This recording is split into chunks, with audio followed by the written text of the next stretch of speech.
பாத்தீங்க அப்படினா மோபிகோ அப்ளிகேஷன்ஸ்ல நமக்கு வந்து சிப் பே நவ் பே லேட்டர் அப்படிங்கிற ஒரு கிரெடிட் லிமிட் வந்து கொடுத்திருப்பாங்க. இந்த கிரெடிட் லிமிட்டை நம்மளோட பேங்க் அக்கவுண்ட்டுக்கு வந்து எப்படி நம்ம வந்து ட்ரான்ஸ்ஃபர் வந்து பண்றது அப்படினா இந்த வீடியோல பார்க்க போறோம்.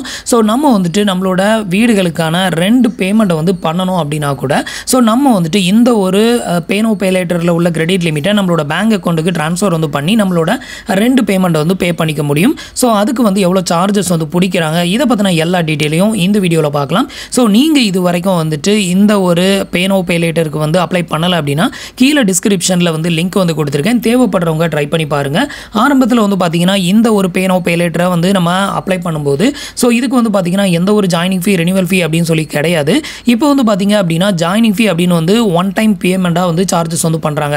எக்ஸாம்பிளுக்கு வந்து பாத்தீங்கன்னா நீங்க பஜாஜ் இஎம்ஐ கார்டுக்கு அப்ளை பண்றீங்களா, அப்படி பஜாஜ் இஎம்ஐ கார்டுக்கு அப்ளை பண்ணும்போது உங்களுக்கு ஒன் டைம் ஜாயினிங் ஃபீன்னு வந்து பிடிப்பாங்க. அதே மாதிரி வந்து பாத்தீங்க அப்படினா இதுலயும் ஒன் டைம் ஜாயினிங் ஃபீ அப்படினு சொல்லிட்டு வந்து சார்ஜஸ் வந்து பண்ணுவாங்க. சோ அதுக்கு அப்புறமா வந்து பாத்தீங்க அப்படினா உங்களுக்கு எப்பவுமே ஃபீ வந்து பிடிக்க மாட்டாங்க. நான் வந்து ஆரம்பத்திலே ஜாயின் பண்ணும்போது இது ஃப்ரீயா இருந்தது. அதனால எனக்கு எந்த ஒரு ஜாயினிங் ஃபீயும் கிடையாது. சோ இப்போ வரைக்கும் வந்து பாத்தீங்கன்னா எனக்கு வந்து 40000 ரூபாய் வரைக்கும் கிரெடிட் லிமிட் வந்து கொடுத்திருக்காங்க. இதுல வந்து பாத்தீங்கன்னா ஒரு 500 ரூபீஸ்க்கு மேல நான் வந்து ஸ்பெண்ட் பண்ணிருக்கேன். அதனால எனக்கு கம்மி அமௌண்ட் வந்து காமிக்குது. இப்போ இந்த அமௌண்ட்டை வந்து எப்படி நம்ம பேங்க் அக்கவுண்ட்டுக்கு ட்ரான்ஸ்ஃபர் வந்து பண்றது அப்படின்னு வந்து பார்க்கலாம். அதுக்கு முன்னாடி நீங்க இது மாதிரியான யூஸ்ஃபுல்லான இன்ஃபர்மேஷனை தெரிஞ்சுக்க மறக்காம நம்மளோட சேனலுக்கு சப்ஸ்கிரைப் பண்ணிக்கோங்க. கூடவே வர பெல் ஐகான்ஸ்ல ஆல் அப்படிங்கறத கிளிக் பண்ணி வச்சிட்டீங்க அப்படினா நம்ம சேனல்ல வரக்கூடிய எல்லா வீடியோஸையும் மிஸ் பண்ணாம பார்க்கலாம். இப்போ வந்து பாத்தீங்க அப்படினா உங்களோட மோபிகோ அப்ளிகேஷனை வந்து ஓபன் பண்ணிக்கோங்க. ஓபன் பண்ணதுமே உங்களுக்கு இன்டர்ஃபேஸ் வந்து இப்படி தான் இருக்கும். இதுல வந்து பாத்தீங்கன்னா நம்ம வந்து இந்த பே நவ் பே லேட்டர்ல உள்ள கிரெடிட் லிமிட்டை நம்மளோட பேங்க் அக்கவுண்ட்டுக்கு ட்ரான்ஸ்ஃபர் வந்து பண்ணனும் அப்படினா இதுல வந்து பே ரெண்ட் அப்படினு ஒரு ஆப்ஷன் வந்து கொடுத்திருப்பாங்க. இந்த ரெண்ட் ஆப்ஷனை யூஸ் பண்ணி தான் நம்ம வந்து ட்ரான்ஸ்ஃபர் வந்து பண்ணனும். சோ இப்போ வந்து பாத்தீங்கன்னா நான் வந்து பே ரெண்ட் அப்படிங்கற ஆப்ஷனை வந்து செலக்ட் பண்ணிக்கிறேன். இப்போ வந்து பாத்தீங்க அப்படினா உங்களோட பேங்க் அக்கவுண்ட்டை வந்து ஆட் பண்ணனும். இதுக்கு வந்து பாத்தீங்கன்னா ஆட் a நியூ ப்ராப்பர்ட்டி அப்படினு ஒரு ஆப்ஷன் இருக்குல.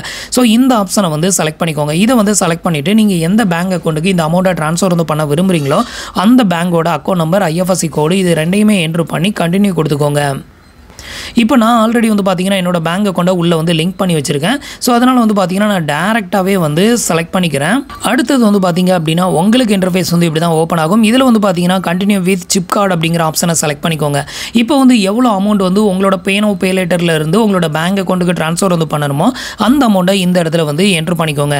எக்ஸாம்பிளுக்கு வந்து பாத்தீங்கன்னா நான் வந்து ஒரு 5000 வந்து என்டர் பண்ணி காமிக்கிறேன்.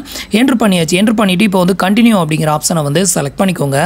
இப்போ வந்து கண்டினியூ கொடுத்ததுமே அடுத்தது உங்களுக்கு இன்டர்ஃபேஸ் வந்து இப்படி தான் ஓபன் ஆகும். சோ இதுல வந்து பாத்தீங்க அப்படினா நம்மளோட சிப் பே நவ் பே லேட்டர்ல உள்ள அமௌண்ட்டை ட்ரான்ஸ்ஃபர் பண்றதுக்கான ஆப்ஷன் வந்து உங்களுக்கு இது மாதிரி காமிச்சா மட்டும் தான் உங்களால ட்ரான்ஸ்ஃபர் வந்து பண்ண முடியும். இன் கேஸ் உங்களுக்கு வந்து பாத்தீங்கன்னா சிப் பே நவ் பே லேட்டர் அப்படிங்கற ஒரு கிரெடிட் லிமிட் வந்து இருக்கும். ஆனா ட்ரான்ஸ்ஃபர் பண்ற ஆப்ஷன்ல இந்த ஆப்ஷன் வந்து உங்களுக்கு காமிக்காது. அந்த மாதிரி காட்டல அப்படினா கண்டிப்பா உங்களால ட்ரான்ஸ்ஃபர் வந்து பண்ண முடியாது. சோ இப்போ எனக்கு வந்து பாத்தீங்க அப்படினா அந்த ஆப்ஷன் வந்து காமிக்குது. நிறைய பேருக்கு வந்து கிரெடிட் லிமிட் இருந்துமே காட்ட மாட்டேங்குது. நிறைய பேருக்கு இது வந்து காட்டுது. அது என்ன ரீசன் அப்படின்னு தெரியல. இப்போ வந்து பாத்தீங்க அப்படினா நம்ம வந்துட்டு 5000 ரூபாய் நம்மளோட பே நவ் பே லேட்டர்ல இருந்து ட்ரான்ஸ்ஃபர் வந்து பண்ணனும் அப்படினா இதுக்கு வந்து சார்ஜஸ் வந்து பாத்தீங்க அப்படினா 176 ரூபாய் 50 பைசா நம்ம கிட்ட இருந்து சார்ஜஸ் வந்து பண்றாங்க. சோ இந்த அமௌண்ட் வந்து ஓகே அப்படினா நீங்க தாராளமா ட்ரான்ஸ்ஃபர் வந்து பண்ணிக்கலாம். இதை விட நீங்க கிரெடிட் கார்டுல இருந்து உங்களோட பேங்க் அக்கவுண்ட்டுக்கு பணத்தை ட்ரான்ஸ்ஃபர் வந்து பண்ணனும் அப்படினா வெறும் 88 ரூபாய் மட்டும் தான் வந்து சார்ஜஸ் வந்து பண்றாங்க. 5000 ரூபாய்க்கு 5000 ரூபாய் ட்ரான்ஸ்ஃபர் வந்து பண்றோம் அப்படினா கிரெடிட் கார்டுல இருந்து ட்ரான்ஸ்ஃபர் வந்து பண்ணீங்கன்னா வெறும் 88 ரூபாய் தான் சார்ஜஸ் வந்து பண்றாங்க. இது உங்களோட பே நவ் பே லேட்டர்ல உள்ள அமௌண்ட்டை வந்து உங்களோட பேங்க் அக்கவுண்ட்டுக்கு ட்ரான்ஸ்ஃபர் வந்து பண்ணனும்னா மட்டும் தான் கொஞ்சம் அதிகமா வந்து சார்ஜஸ் வந்து பண்றாங்க. 176 ரூபாய் 50 பைசா கிட்ட சார்ஜஸ் வந்து பண்றாங்க. இப்போ வந்து பாத்தீங்க அப்படினா இது எல்லாத்தையுமே செக் பண்ணிட்டு நீங்க வந்து ட்ரான்ஸ்ஃபர் வந்து கொடுக்கலாம். அடுத்து வந்து பாத்தீங்கன்னா நம்ம ட்ரான்ஸ்ஃபர் பண்ணக்கூடிய இந்த அமௌண்ட் வந்து நம்மளோட பேங்க் அக்கவுண்ட்டுக்கு எப்போ ட்ரான்ஸ்ஃபர் ஆகும் அப்படிங்கறதையும் இங்க வந்து மென்ஷன் பண்ணிருக்காங்க பாருங்க. Transaction will be settled during the banking hours only. அதாவது பேங்கிங் ஹவர்ல மட்டும் தான் இந்த அமௌண்ட் வந்து செட்டில் ஆகும். அதுக்கு அப்புறம் செட்டில் ஆகாது அப்படிங்கிற மாதிரி கொடுத்திருக்காங்க. இது வந்து பாத்தீங்கன்னா காலையில 9 AM ல இருந்து ஈவினிங் 5 PM குள்ள வந்து பாத்தீங்கன்னா உங்களுக்கு செட்டில் ஆகும். நீங்க அதுக்கு அப்புறம் ட்ரான்ஸ்ஃபர் வந்து பண்றீங்க அப்படினா அதாவது 5 மணிக்கு மேல ஈவினிங் 5 மணிக்கு மேல நீங்க இந்த அமௌண்ட்டை ட்ரான்ஸ்ஃபர் வந்து பண்ணும்போது உங்களுக்கு மறுநாள் காலையில 9 மணிக்கு அப்புறம் தான் வந்து ட்ரான்ஸ்ஃபர் ஆகும். சோ அதனால முடிஞ்ச வரைக்கும் பேங்க் வர்க்கிங் ஹவர்ல ட்ரான்ஸ்ஃபர் வந்து பண்ணீங்க அப்படினா உங்களுக்கு சீக்கிரமாவே வந்து ட்ரான்ஸ்ஃபர் வந்து ஆயிரும்.